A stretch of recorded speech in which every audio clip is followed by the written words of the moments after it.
The following podcast is a W2M Network original production. Visit W2Mnet.com for all of our other great podcasts, plus news, reviews, articles, and opinions from the worlds of wrestling, video games, football, and entertainment. What time is it?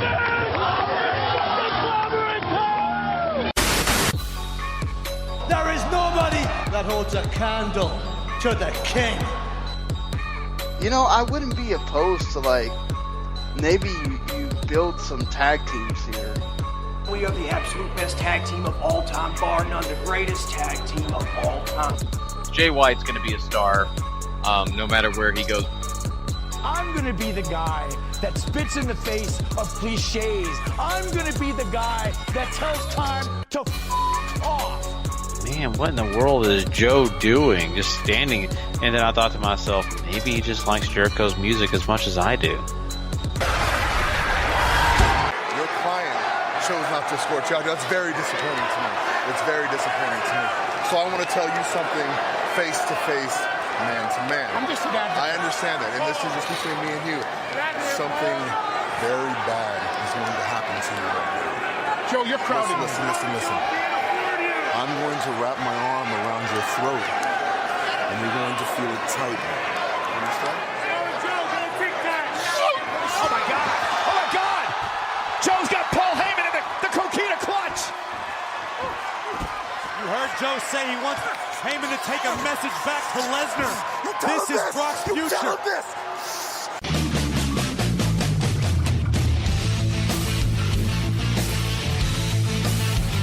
Ladies and gentlemen, wrestling to the mat.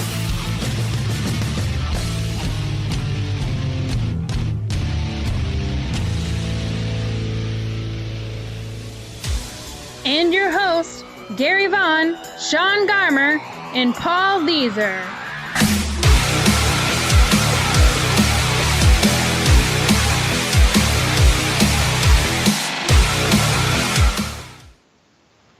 Welcome, everybody, to Wrestling to the Max, episode 250, part 1, and we are brought to you by W2Mnet.com. That's right, the place you go find all your great wrestling needs and a lot more. Also, don't forget, once again, go subscribe to Wrestling to the Max. If you want to go ahead and rate and review, that'd be amazing. That helps us get the word out about the show, but not only that, get more people around the conversations that we have. That's what we want. We love these conversations we have with you guys and really get in depth with this wrestling stuff we'd love to talk about. Plus, also, the W2M Network is also another great place to go subscribe, rate, and review as well, because it gives you not only us, but of course everybody else over there in our family at W2Mnet.com. Just want to let everybody know about that. I am Gary Vaughan, and of course, me is Mr. Paul Leazar. Heyo. And tonight, Sean is off. He is going, and doing his thing right now. I think it was maybe too many Appletinis, Paul. I mean, that can be a thing sometimes, but hey, trust me, I've seen the addiction drink Appletinis. I want one so bad. Have you ever had one? I have, actually. They drink them a lot. Did you ever watch Scrubs at all, Gary? I did not. It's a great TV show, but the main character, John Dorian, played by Zach Braff, enjoys himself some Appletinis, and it got me and my friends on a kick trying them once, and they're just not my thing. I like a martini, but not an Appletini. Really? Okay. They probably just sound a lot better than they actually are, right? Mm-hmm. I mean, kamikazes are pretty powerful, and I thought that sounds amazing, and then I was like, whoa, 2 of them almost knocked me down. Of course, I'm not a big drinker, so that's probably why. But that's definitely strong stuff, and I love it. But anyway, I wanted to try the Appletini. Hey, but Sean, it needs a night off. Me and him, had a big weekend this weekend on, of course, doing Extreme Rules, and then me and Paul knocked out the Raw review this week for you guys, and now we are doing this show, and we are so excited about it. We have a lot of content to get into. Of course, we're going to be talking about some updates. We're going to be getting into Braun Strowman and his medical situation. When will he be returning? Also, we're going to be jumping into Bruce Tharpe and this NWA fiasco. What's going to be happening there with him in the near future. Plus, we're also going to be getting into a lot of these big signings that he's been making. of course, some of them are going to be, moving towards, with this women's division, as well as, some of the main roster stuff could be in the near future for some of these people. I mean, you never know. So yeah, a lot of great stuff we're going to get into. Plus, we're also going to be talking about some best of the Super Juniors. That's right. The finale was this weekend. We are going to touch on it. We're going to kind of get into it a little bit here. We're not going to cover it to the extent that really Sean and Paul would together. So we're going to cover it. Paul is going to get in depth with it, kind of get into some of the big matches that happen and basically give you what happened. But we are possibly going to be doing a bigger show for this, and that'll be taking place tomorrow night. So be looking for that. Sean and Paul will both be together and really get a chance to break that stuff down.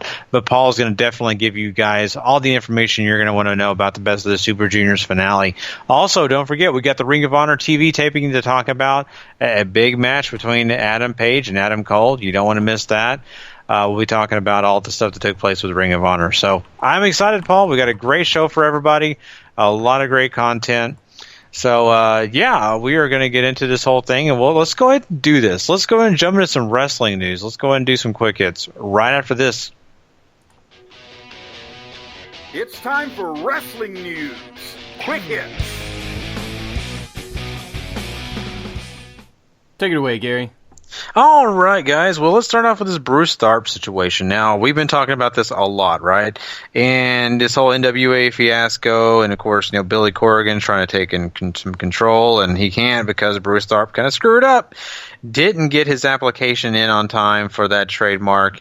Right now, what's happening basically is it's being partially suspended in a way for Bruce Tharpe. The reason is because there's some other people out there that have some similar names to the NWA.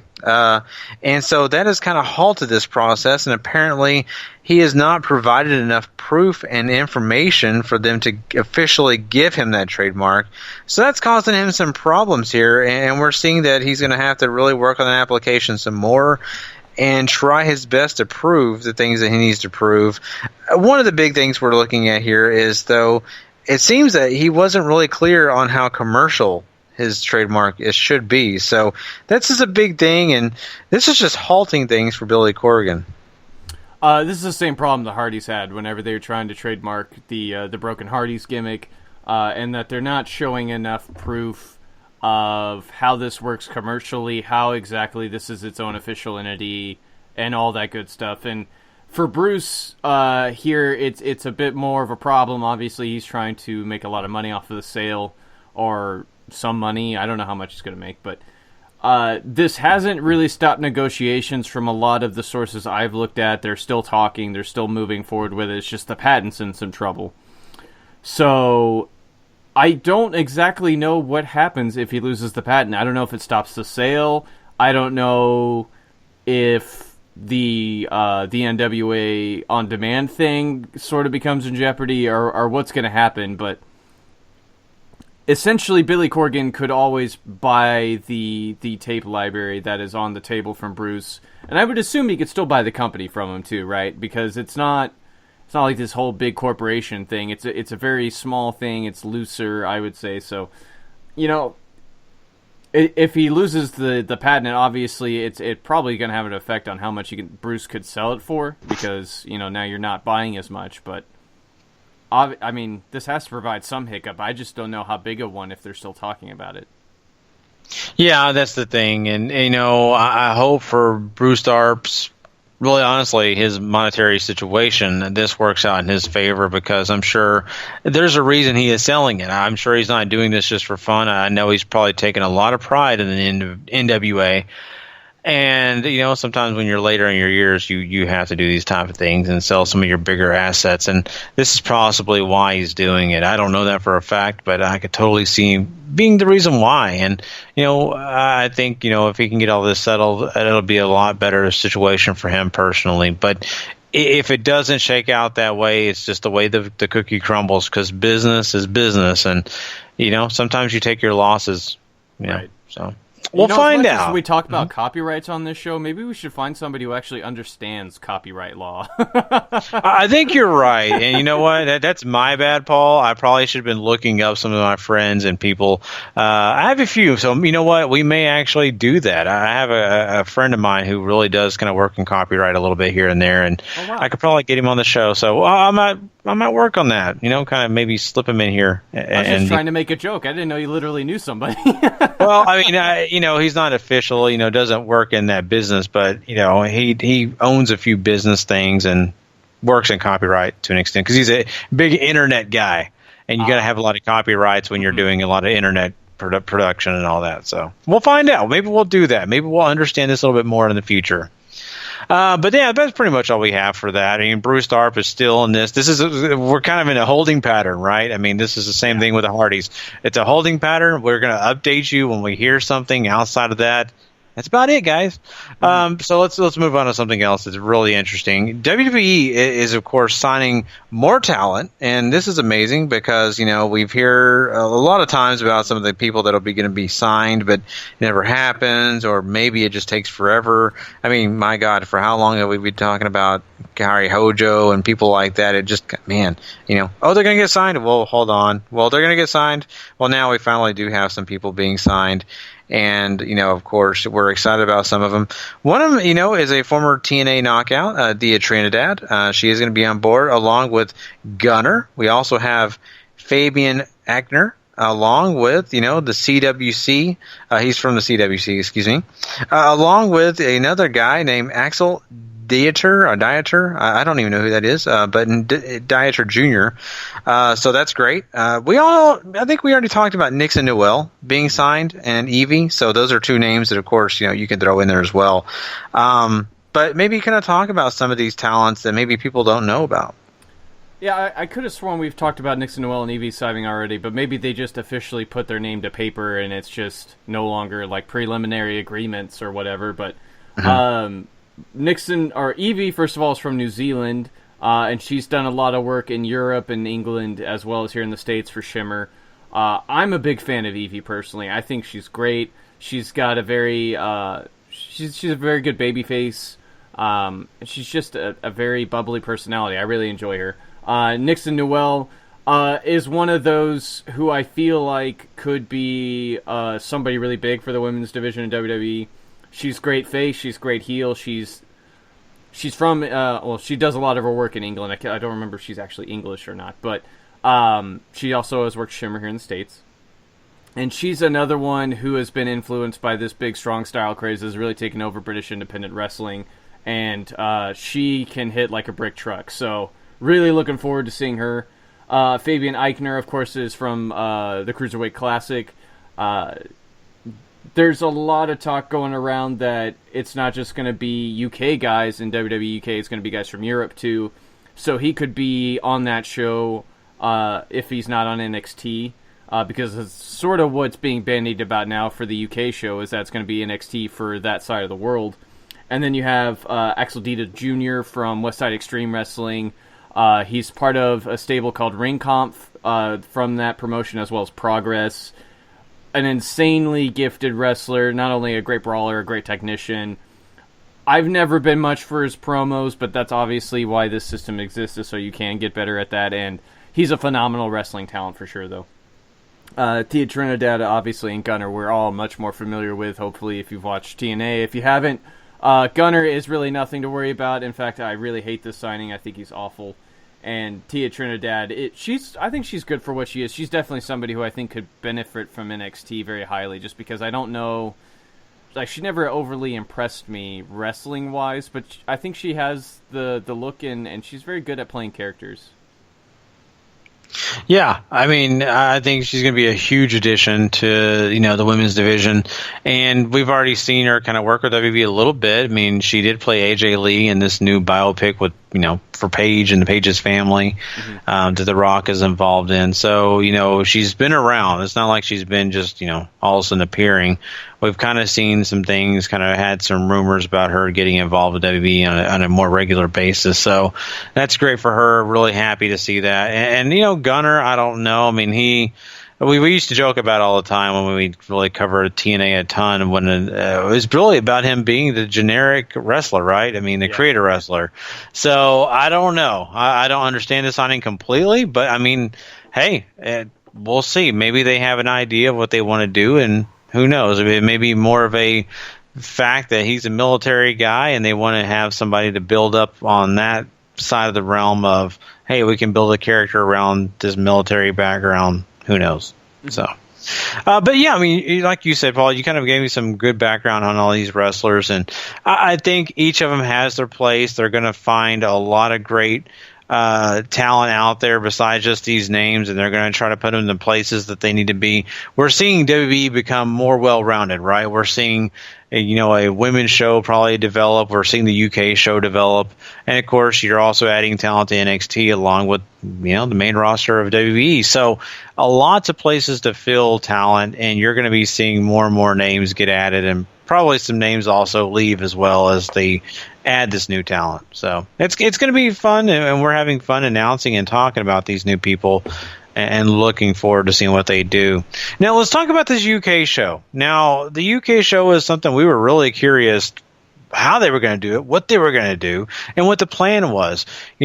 Following what we had in NXT Chicago, Paul, we kept talking about, man, what a great match between Pete Dunne and Tyler Bate. It's a shame that they can't have that on a normal basis. We can't see these guys, have their own show. We really thought they were going to start their own show like right after that. That wasn't the case, but they do have a plan, and the plan does involve having weekly house shows in the UK. Now, what they're planning on doing is having a UK series, and this is going to give a lot of those UK talent a home to, and really just have an opportunity to have their own thing over there. Not only that, they're going to be having house shows every other week. So that'll give the UK a consistent view of this talent. And every 6 weeks, they'll be having that UK series take place and really getting a lot of great tapes and stuff like that to, for the network and all that stuff. So this is interesting, and they'll be adding other UK talent involved in this besides the ones you've already seen. So before we talk about also some of the other contract signings with WWE when it comes to UK talent, let's just talk about this show in general, Paul. How are you feeling, and what do you like about this plan, or what do you not like about their plan? This lends a lot of credence to the idea that the UK show is basically going to be NXT for that side of the world, for England and Europe and all of that. And it makes sense to at least put it in the UK right now because that's, the wrestling scene's super hot there. You can capitalize on so many different places and great venues and stuff like that. So I think this makes sense. This is exactly how they tape NXT. They tape NXT 4 to 6 weeks at a time, usually 6, and then you have the house shows that run every week for them, except over in the UK it's going to be bi-weekly. So a little bit less over there. I have to assume that's because they don't have... One, these guys are still going to be working indie dates, and two, they probably just don't have enough infrastructure up over there yet to really run them as often. Or maybe they don't want to burn you out on them, one of the two. So as far as this plan goes, I like it. It makes sense. It's running off of a successful formula they already have. So whenever they do decide to launch the show, I mean, at least they have a plan in place now. They were talking about launching this before they even had an idea what they were going to do with this joint. So it's just all good progress, I think, going towards what the ultimate goal was always going to be for this, and that's a place for these guys to showcase their skills. Definitely. And the big thing about this, too, is the fact that WWE keeps their name in the UK on a consistent basis, outside of what the UK gets from WWE television, Mm-hmm. So I think that's a very, very positive thing for them because right now with Rev Pro doing so great, What Culture doing their thing, I mean, it really means something for WWE to have their foot in this place and a hotbed of wrestling at the moment. And so good for them. Good for everything that's going on there. I mean, I'm not saying I'm just a giant mark for WWE just in general, but I'm just saying if we're going to see WWE be successful and see more great content come from them, this is the best way to do it. And I think that, joining up in this hotbed is not a bad business plan if you ask me. So, but let's talk about some of the bigger names you're going to see on that UK series every week. Let's, talk about the fact that WB has re-signed these guys that I'm about to mention and really got them some new contracts only because of the fact they wanted to have them be allowed into the Performance Center and really work with some of the other talent around WWE. And this is a good deal. So we got not only than your UK champion, Pete Dunne, the former UK champion, Tyler Bate. We also have Trent Seven, Wolfgang, and Mark Andrews all getting new deals. And once again, this will allow them to be involved in the Performance Center if they are needed there. I mean, what can you say bad about this? This is a good thing, and I think also this possibly means, Paul, we're going to see them involved in more NXT shows here and there.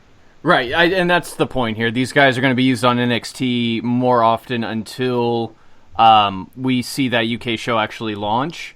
So these are your top 5 stars that they've invested in so far, and British Strong Style, which is Trent Seven, Tyler Bate, and Pete Dunne, Wolfgang, and Mark Andrews, and this all makes sense. And so long as you're keeping these guys fresh in the mind of everybody who's watching the network already every week, which is NXT for the most part, then you're going to have a nice base to start off with for the UK show, hopefully. Yeah, and this is great. I mean, these guys are super talented. We've seen them enough times now to know that this is definitely that great core you're talking about. I mean, these are the names that have already kind of gotten established in the U.S., but not only that, now the UK has their established talent to circle around and really add more talent around these guys and have a solid show. So very, very happy with these signings. Really excited that these guys are going to be involved in NXT and to see what they can do in the future. So, man, I just can't get enough of Pete Dunne, Mark Andrews. Those guys just really super impressed me. Heck, even Tyler Bates super impressed me at that last TakeOver Chicago. So. But, WWE's also got some other interesting things and kind of exciting things if you love one of these guys. And that guy I'm talking about is Braun Strowman. We've all wanted an update what's going on with him. We all heard 6 months he's going to be out. Really bummer, sad deal. Well, guess what? We are getting a little bit of a surprise. Apparently he is being advertised for shows starting June 18th. So 6 months may have been an overestimation. I don't know. Maybe this guy is kind of like the new Chuck Norris. Maybe he just told his elbow to get better, and it did. I don't know. I mean, maybe so. Maybe he's got that John Cena mutant gene where he just heals super fast. But, or just, maybe it wasn't as serious a surgery as we were all led to believe. There's a lot of people out there thinking they intentionally swerved the media. So, who knows? But it's good for Braun Strowman at least. It's good for Raw because this guy had the entire machine behind him, pushing him towards the top of the card, and was knocking on that door because the fans started getting behind him. So let's see what they got planned for him going forward now that he's had some time away. Yeah, and the fact that we do have some, a lot of guys in that main event picture, one of those being guys Roman Reigns, who just got off that big feud with him, it really makes you wonder how they're going to add this guy back in this soon. Mm-hmm. Because is it now going to become a 6-man battle, circling around that main title hunt? Or is it going to be a situation where he kind of starts to come back in slow and find his way down the line? I don't know. It really makes me curious, because we left Braun Strowman out on a really, really hot streak, and now he's got to come back into this picture some way, somehow. So, yeah. Let's talk about What Culture. Now, What Culture is, of course, that UK promotion we've heard a lot about. A lot of great stuff coming out of there. But What Culture Pro Wrestling is actually in a situation. Apparently, they were issued a strike on their YouTube channel. And this is for making a logo that was kind of themed towards another YouTube-based logo. And this, of course, is going to be the Fight Back logo that they made. Paul, give us some of the details on what's going on here. So What Culture hosted a show called Fight Back, and they made the logo in the exact same vein as the YouTube logo. And so they got issued a strike for this, for spam and fraudulent information and stuff like that.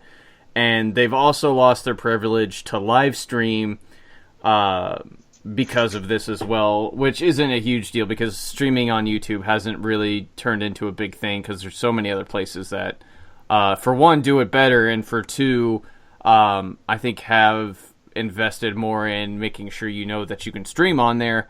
And I'm mainly talking about Twitch, but I think Facebook has done a pretty decent job of that too. So, this really sucks. Like, this is obviously they held this show to try to convince YouTube that wrestling is worth monetizing again, is worth taking off of the non-friendly advertiser list, because pro wrestling isn't about, spewing hatred and all that. It's about building communities and stuff like that. And to a large extent, that is a lot of what wrestling does. But to say it's not about spewing hate speech in the traditional sense. It's about spewing fake hate speech against one another inside a ring. So, yeah,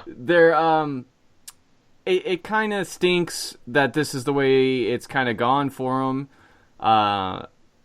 And they ran that show at a loss too. There's a big promo at the start of the show that they wanted passed around on social media that I've seen at least half a dozen times. And you follow anything related to wrestling, I'm sure it's ended up on there, about trying to move wrestling away from what YouTube has slotted it into. And there's a big petition going around. And apparently a lot of places are also reporting that the WWE isn't getting the monetization thing anymore either, despite them being a partner with YouTube. I'm not overly familiar with what that relationship entails, but if it's affecting WWE, obviously it's on a much more minor scale. I can't imagine they were just, they're not counting on YouTube money like a lot of these smaller promotions are, but I mean, WWE's as large and as fan-friendly as it gets as far as wrestling goes these days, outside of maybe like something like Chikara, but that's a strange approach, if you ask me, is because WWE, they get a huge amount of hits on all their videos, just like what Culture kind of does too. But yeah, and that's the thing. What really sucks is for all these other smaller promotions is the fact that they did depend on so much of that wrestling money coming from YouTube. It wasn't so much from their house shows or even some of their big, internet, viewing streams where you paid, a certain amount of money to watch the show. So I think that, this is a situation where, they're trying their best to maybe get YouTube to change their minds, trying to get everybody to change their minds about what's going on in the world of wrestling so they can get back to what they were doing and making good money off these streaming services. And it's the way it works right now, especially with advertisers. And advertisers sometimes just don't understand wrestling. That's why we've kind of gotten this situation a little bit.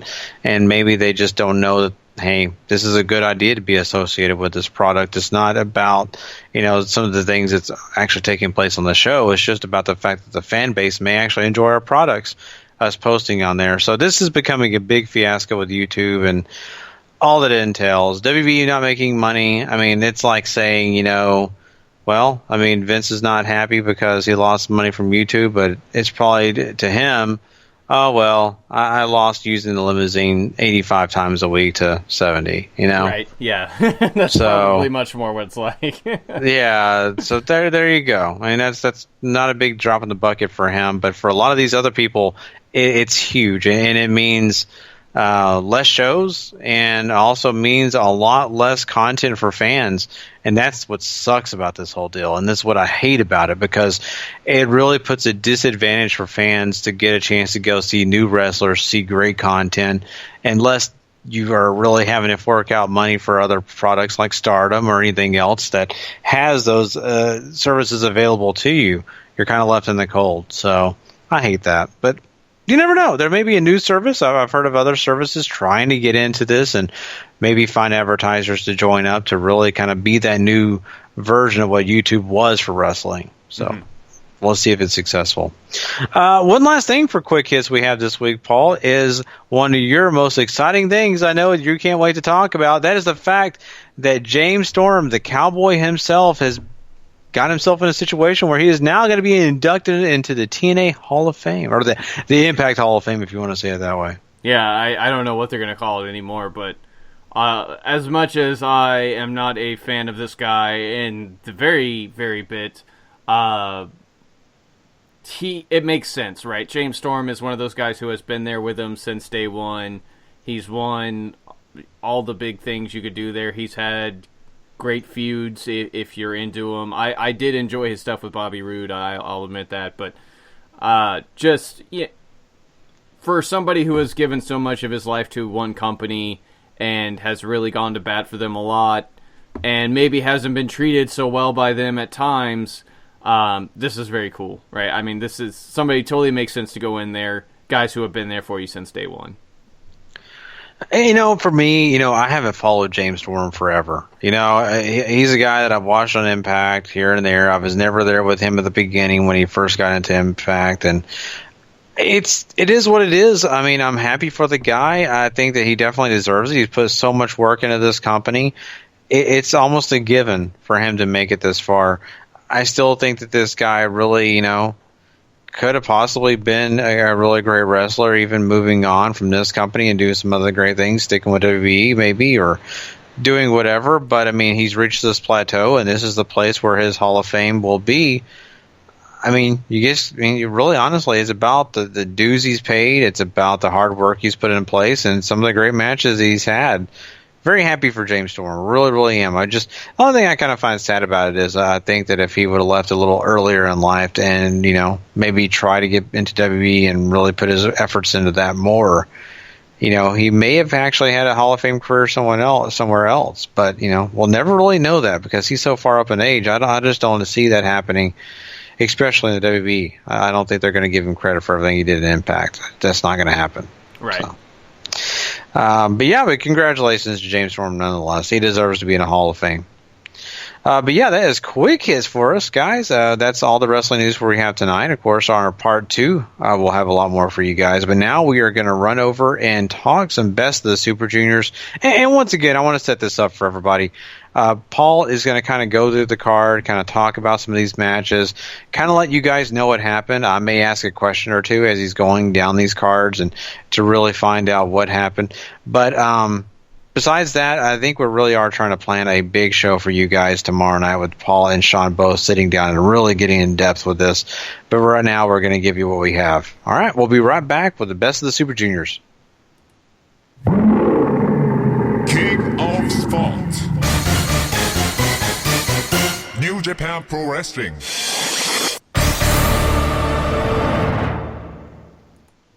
Okay. So, as Gary said, with Sean not being here, it's a little hard to go super full in depth, but I'm going to do my damnedest, as it were.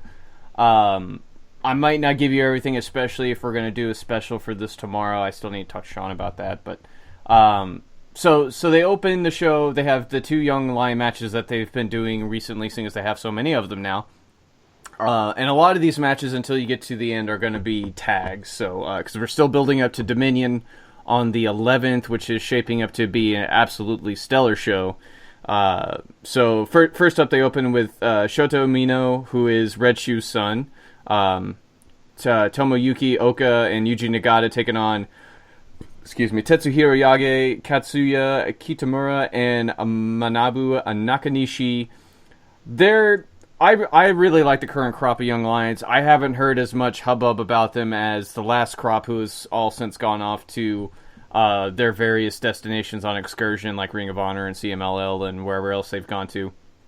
And obviously you've seen someone come back, Evil and Hiromu, obviously, are your big examples. But these guys are obviously still young. This is really another solid match. These guys, they work so well as openers because of all the energy that they give you. Because they only get so many opportunities to go out here and try to wow the crowd and get over. And fortunately, this crop is really good at that. Umino and Kitamura, I think especially, but Oka and Yage are both solid wrestlers, as they all are. And Nagata and Nakanishi keeping the reins and holding the match together, being the wily vets, as it were. And Oka, once again, manages to tap out somebody else. This time it's Yage to the Boston Crab, which is the traditional submission finish for Young Lions.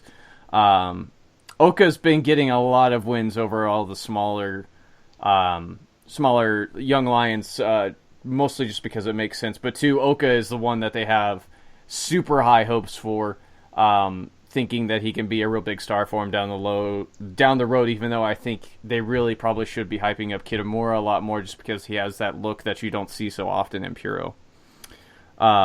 But yeah, this is a solid matchup. Like I said, if you're interested in Young Lions, these are always worth checking out.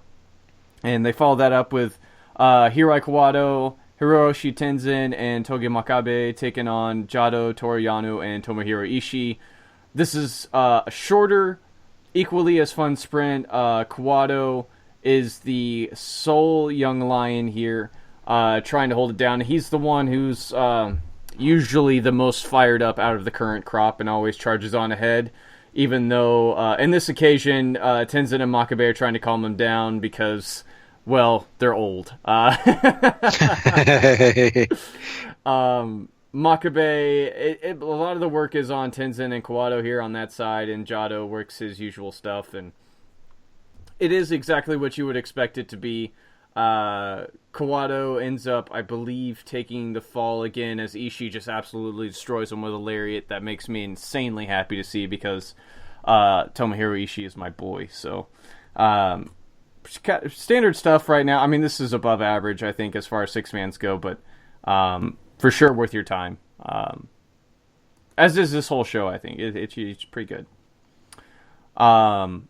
That leads us to sort of our consolation match here for a lot of the runner-ups in the Best of Super Junior tournament. Valador Jr. teams up with Tiger Mask 4 and Jushin Thunder Liger to take on the Suzuki-gun contingent of Taka Michinoku, El Desperado, and Yoshinobu Kanemaru.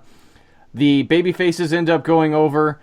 Valador hits his big flippy hip toss thing on Taka, I believe, and gets the victory. It's been a while since I watched this.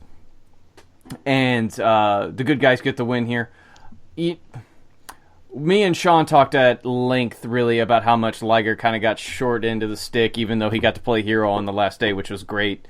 And Taichi's nowhere to be seen in this, so that obviously friction isn't there, but he's still wrestling, I think, with that same vigor. Same as Tiger Mask, who I talked about a lot, really impressing me during this tournament. Coming out of nowhere to put on these stellar matches that he did at his age, and Valador Jr. is just great. And the Suzuki Gun did their bit, and that's pretty much how this went. Yeah, and these older guys, I mean, is it this really just a great platform for them to do that, to kind of step on that accelerator, to really showcase themselves because they know how many eyes are watching this? Is that why they kind of step up their game? Usually, for Tiger Mask, I don't know where this came from. Like, he's been sort of slumming it feels like, even in Best of the Super Juniors for what feels like the last couple of years.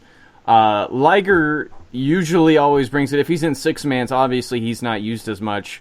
But this was his last tournament, so he really wanted to make sure he left a great impression and put over so many people. It's ridiculous, but I mean, the way they worked is certainly something to be commended. I mean, Liger's over 50. I think Tiger Mask 4 is in his mid to late 40s. So it's just, really, and Kanemaru and Taka obviously aren't spring chickens either. So, I mean, I think they more than held their weight when usually they're, I don't want to say a detraction, but usually they're not the guys you're looking out for. And this year they kind of changed their mind on that, because I think Taka and Liger and Tiger Mask specifically, even though Kanemaru had himself a couple of really great matches too, really showed that, maybe we shouldn't be doing that so much. Yeah, I like that, and that's great. I know that really, to me, makes the show mean so much more when you have these guys who, like you said, just kind of going through the motions, all of a sudden pick it up, and it's like, man, it's almost like they hit their youth again. Yeah, exactly. And moving on from there, we have some 8-man tag action. The Bullet Club contingent of the Grills of Destiny, Tamatonga and Tangaloa, team up with Bad Luck Fale and Yujiro Takahashi to take on War Machine, David Finlay, and ACH. The good guys here, seeing as War Machine has started to wear face paint, ACH is doing the same, and as is David. And this is obviously hype for the tag match. It's going to go down at Dominion as War Machine and Guerrillas of Destiny will go straight up 2-on-2, which has become a rarity for the tag division these days in New Japan. And these guys, they have a really, really good match, right? And obviously with the exception of Yujiro and Fale, depending on how you feel about them, they're all great workers. So Bullet Club end up getting the win. Fale takes out David Finlay, and then Yujiro hits Pimp Juice on David following that to get the victory for him. The War Machine and Guerrillas of Destiny didn't really have a whole lot of interaction. Obviously, they're saving that for what's going to happen at Dominion. But this was still really good. Lots of energy, lots of heat. And, War Machine has very quickly become super popular. So, depending on how this entire U.S. expansion goes, the War Machine could end up being a big part of that if they ever decide to jump into however full on this U.S. thing goes. Like maybe they're the top tag team coming out of the gates or something like that. Yeah, and they're a tag team that would be well deserving of doing that, and getting that kind of exposure. I love War Machine to death, and I think that they are two guys who have so much to offer the world of wrestling, especially over there in Japan, where you can be a little bit more of a free spirit and do some really great things. So, I mean, we'll see how that goes for those two guys, but I mean, I'm really impressed by their actions. Yeah, me too. So that's the first half of the show. They go to the intermission. We come back for the second half. Hiroki Goto teams up with Yoshihashi to take on Minoru Suzuki and Taichi. Goto and Suzuki are going to go one-on-one for the never openweight title as Suzuki tries to make his first defense against the former champion. This goes about 13 minutes. Suzuki-gun does their usual stuff of all the cheap tactics and everything like that. And Taichi especially continues to be overly bad. Yoshihashi and Goto, however, are always wonderful, and I love Suzuki to pieces. So Suzuki ends up sort of get taken out. Taichi eats a whole bunch of beating after the interference goes awry, and Yoshihashi, hits him with the karma to get the victory for his team as his continued push in the undercard continues onward. And post-match, Suzuki gets all pissed off and starts beating up Young Lions with the chair. And then Goto goes out there and hits him with Nushi-Goroshi to sort of run him off and get some revenge pre-Dominion. And then that leads us into the always phenomenal 10-man tags as LIJ, the entire contingent, Tetsuya Naito, Sanada, Evil, Bushi, and Hiromu take on Satoshi Kojima, Juice Robinson, Ryusuke Taguchi, Ricochet, and Dragon Lee to finish up the rest of the Best of Super Junior field. This is awesome. So awesome. So much energy. LIJ they get these giant tags. They work together so often, it's become second nature, and a lot of the guys on the other side of the ring have been on the opposite side of the ring against them so many times that it's second nature for them to be wrestling each other at this point. Which, I don't know if we talk about the reason why they do tags enough. Obviously, it's easy build, and without weekly television, this is what they do on the house show circuit, is build up to those big shows by using these tags. But it keeps so many guys familiar with each other, too, that when they do get those singles opportunities, maybe it shouldn't be such a big surprise that they're pulling off these 4-star up matches with each other so often because of this formula. And I certainly in the case of Naito and Juice, that you could make a case for that, but so many other of these guys obviously have history with each other before this, but there's a lot to be said for how often they've been working together across this entire year, and it's not even halfway over. So LIJ do get the victory. Evil saves Naito from eating a Koji cutter, and then that allows Naito to hit the Destino on Kojima to get the victory. Naito obviously continues to disrespect the championship. This brings out Hiroshi Tanahashi after the match, who says that heroes always show up fashionably late, but since Naito's always telling people to relax, he has, and now he's ready to come into Dominion, beat Naito, and save the championship from his clutches because Naito just continues to destroy the belts. Oh, I love it. It's so funny to see this guy just throw around that belt like it doesn't matter. But, you got to love everything that they're doing in that, and they're just having a good time, man. And the energy, I'm sure, that was in this match was probably overwhelming. Absolutely. Yeah, this is spectacular. This is one of the must-watch matches. Obviously, if you've been around social media at all, the main event has been making waves. At least for me, I follow so many different wrestling pages, though. It's kind of silly. Before we get there, though, Kazuchika Okada and Gedo team up to take on Kenny Omega and Marty Scurll. This is really good, too. I think Marty Scurll continues to make a good showing for himself every time he goes out there, and it helps that his gimmick is pretty over no matter where they go, just because of how over the top it is.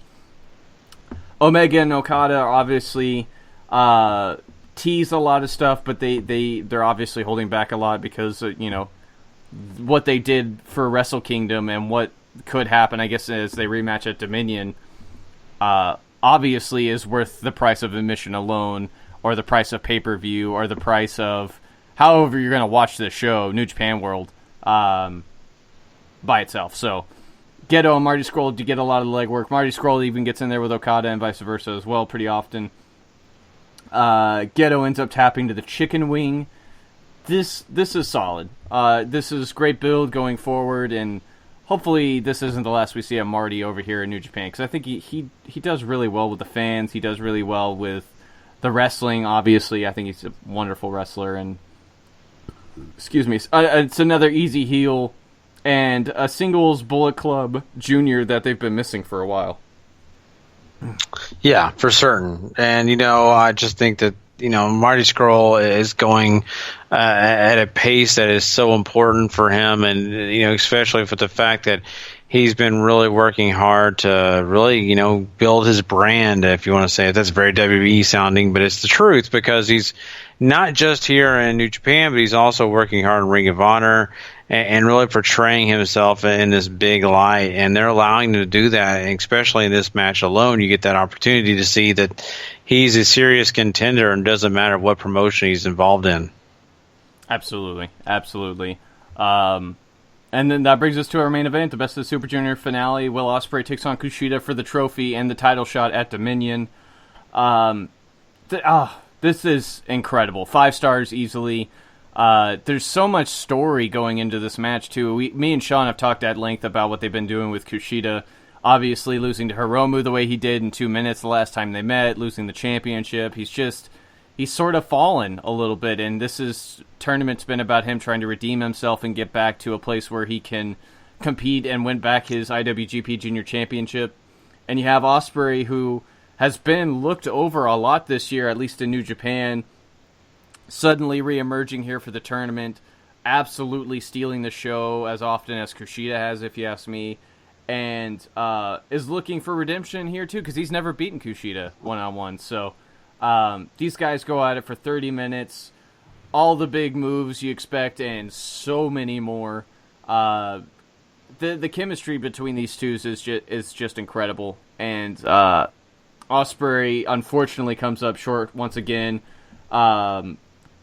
He eats all the big stuff. There's a Stun Dog Millionaire that Ospreay has lovingly taken from Mark Andrews, the Imploding 450, the Oz Cutter, all the big stuff.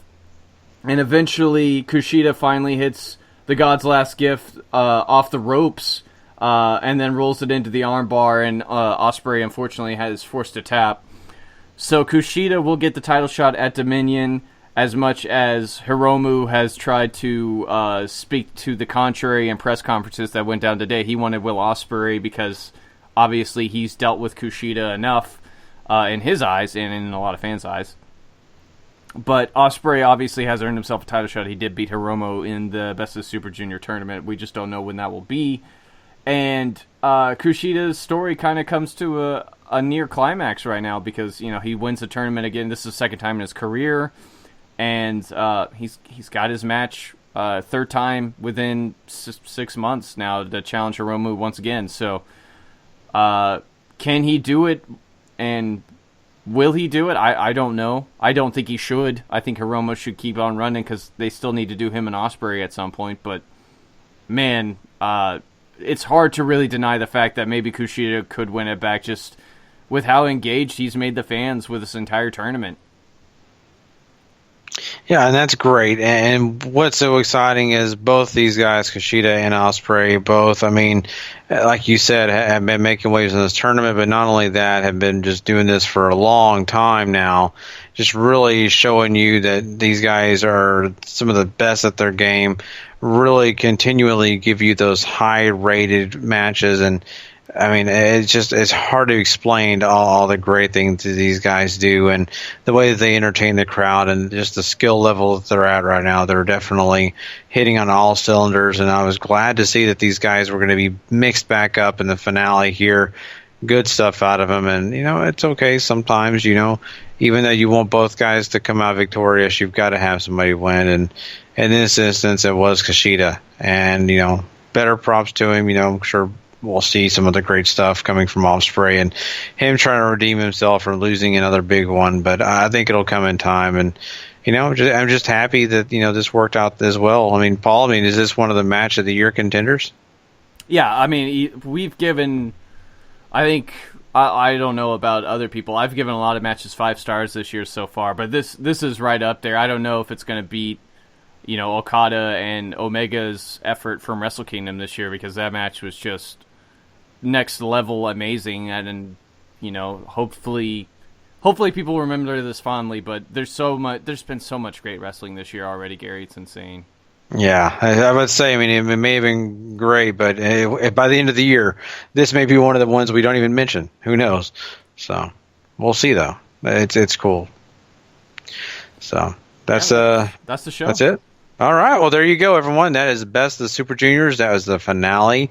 Like we say, and we keep repeating this, but we want you to know that we really want to cover this the best we can, and I think Paul did a smash-up job right there in covering it. But I definitely would love to have Sean's opinion on this, and that's our plan and our goal, to have Sean give you his full in-depth opinion and ideas and really get some back and forth between him and Paul, which is always a great thing when these two get together and talk New Japan. So we're looking forward to that, and a lot of other great stuff from those guys. But before we are done with the show tonight, we've got to talk Ring of Honor. That's right, we have a TV taping that is really important to talk about, so we will be talking Ring of Honor right after this, guys.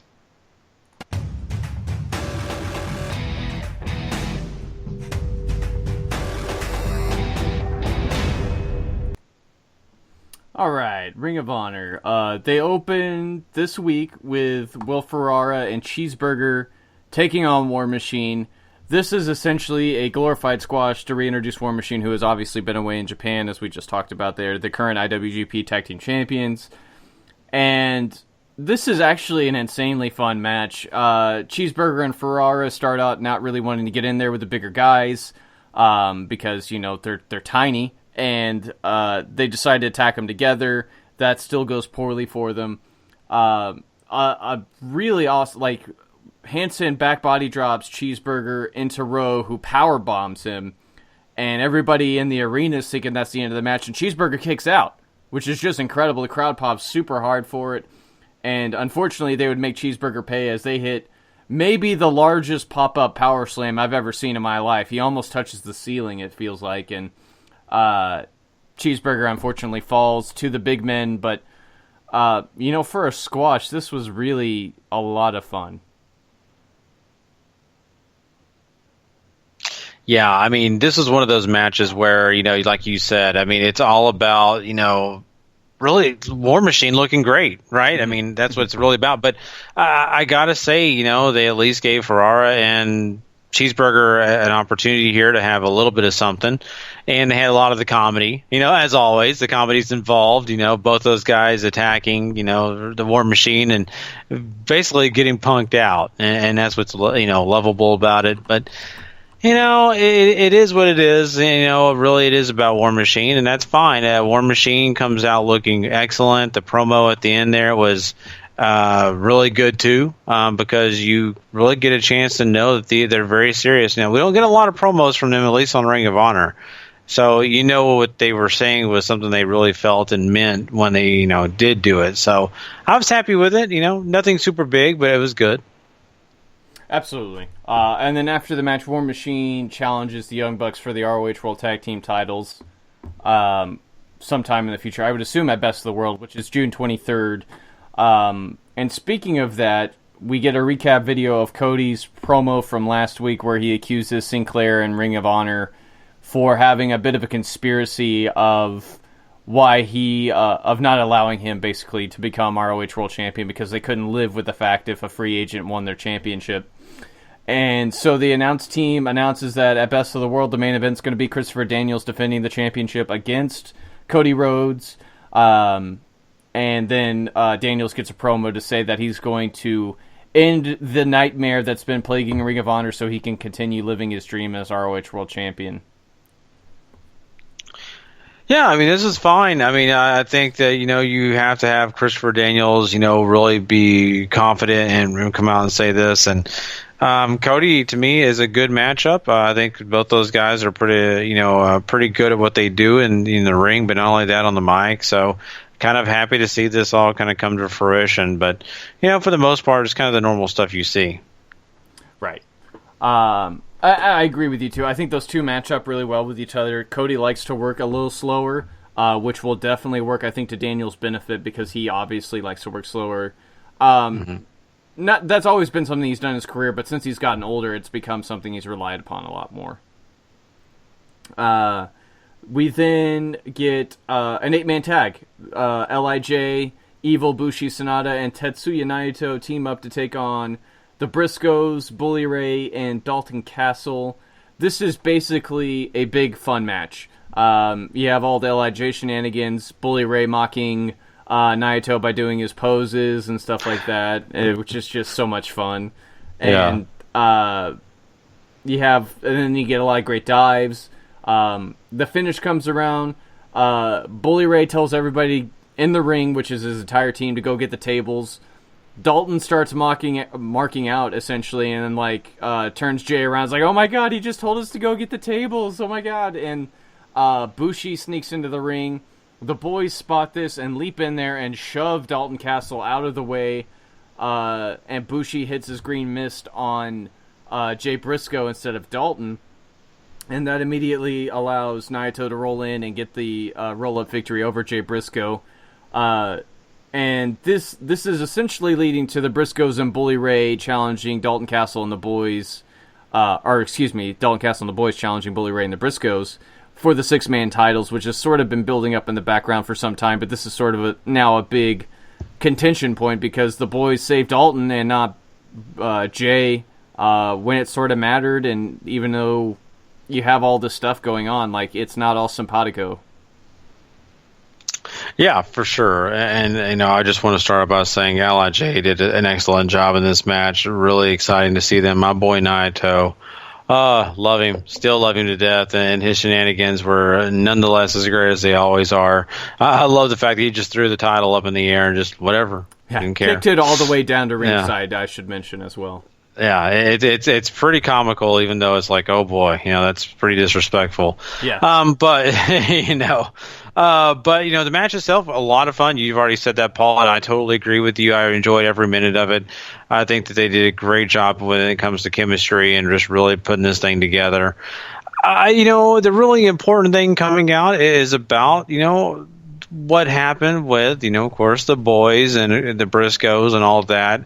I think at the end of the day, you got to give them credit for the fact that they made this happen, and they made it happen in a fashion that really was innocent. And I think using the boys to do this kind of gave a little bit of innocence where people are going to be really excited for Dalton Castle and really root for him because they know it wasn't really out of malice or anything like that.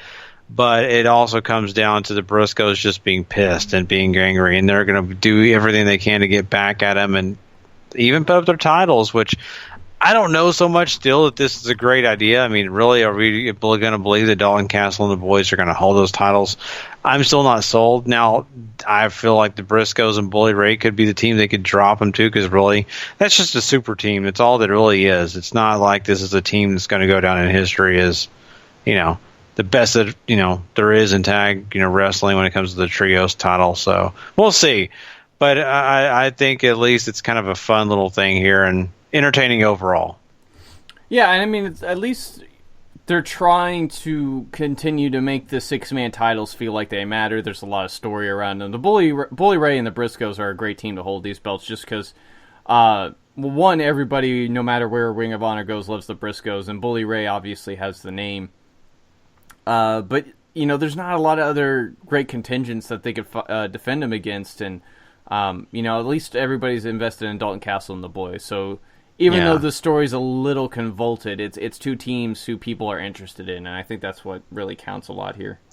Yeah, and I love the idea that it's really Dalton Castle having to protect the boys constantly from them, and the boys having matches with, maybe the boys have matches up with the Briscoe brothers, and they somehow, some way win the match after doing something silly, and that kind of stuff keeps you entertained and keeps you going throughout the comedy / some of the serious things.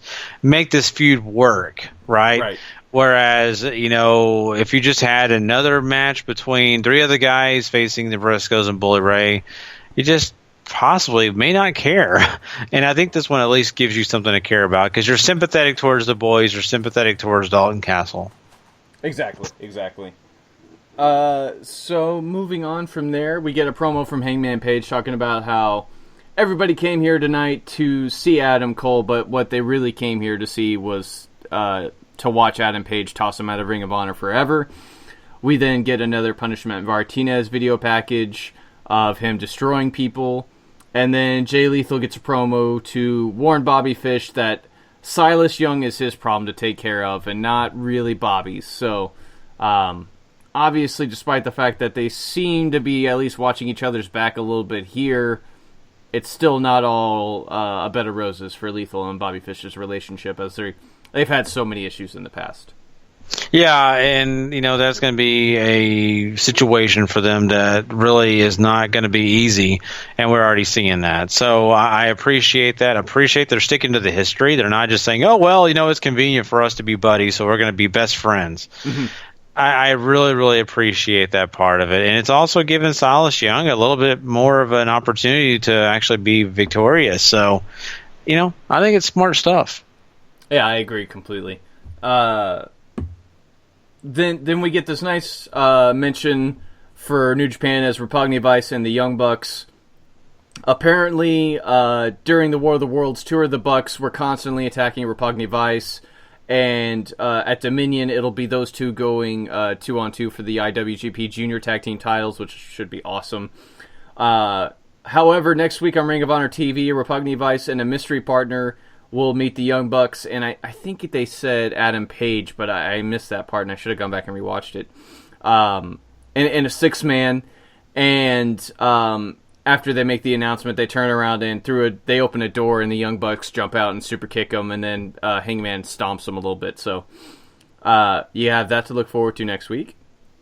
And then I just want to quickly say I kind of like the way they set this promo up because you do have this situation where you're having Beretta have to say, no, I'm not going to go into a match 2-on-3 against the Bullet Club. At first Rocky's like, no, it's easy, we'll do it now. It's like, nope, I already have somebody in place. So I like that. I like the fact that it's not just like, oh, we're bigger and we're badder. No, it's smart, and I think Trent Beretta doing that, gives you something to look forward to. So I think that was good. I was happy. Yeah, absolutely.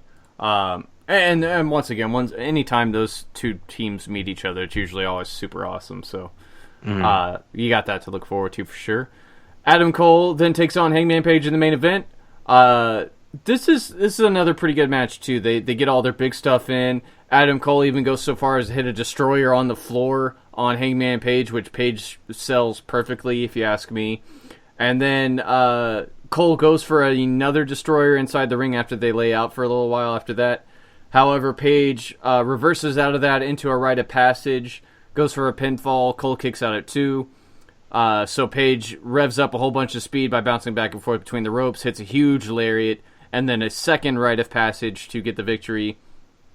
Once again, Hangman Page getting another huge victory, and watch them not do anything with him going forward. But this worked really well. They worked well together, and if Cole is on the way out, they put over somebody who they continue to at least show faith in by giving him all these big wins. Yeah, and they really need to use those big wins and that really honest to God motivation and all that, momentum, and put it in play for this guy, because Hangman Page is super impressive. I think a lot of him, and I'm glad that this is the guy that Adam Cole is putting over. I really, really am. This win should mean a lot to them. Now, like you said, are they going to go with that, or are they just going to say, okay, he's just the same guy?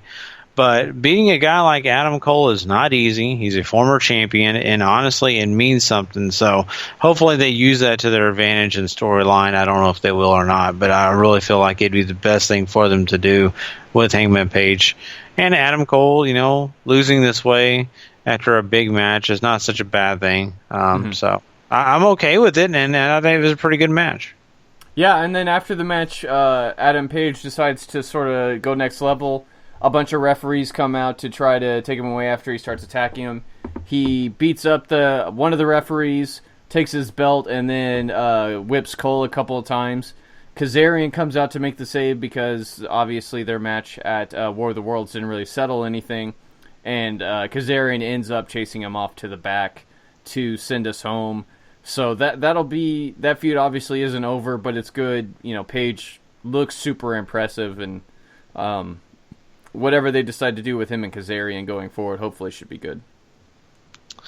Yeah, I agree. And, once again, bringing in some common sense here because, we all saw Kazarian having some issues with, the Hangman. So it only makes sense, and he's kind of doing it for himself. Not really for Adam Cole per se, but even though it kind of looks like that, but really it's about himself and really just trying to stop Page from doing all the things that he had to deal with him. So I think that's also something smart to put in place here.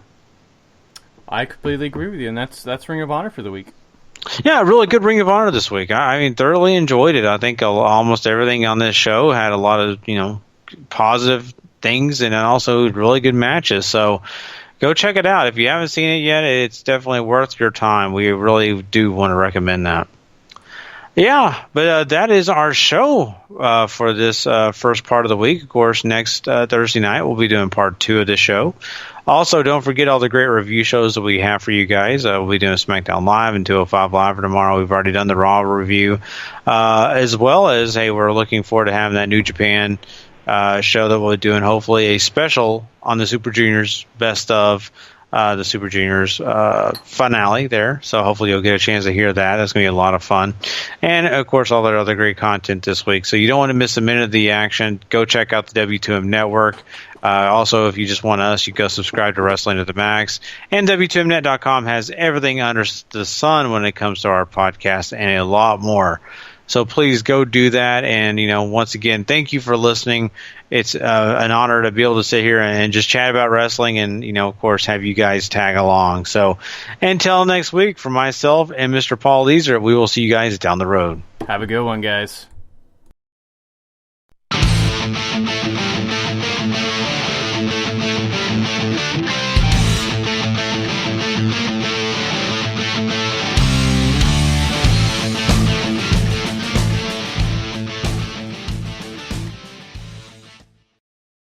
The following podcast is a W2M Network original production. Visit W2Mnet.com for all of our other great podcasts, plus news, reviews, articles, and opinions from the worlds of wrestling, video games, football, and entertainment.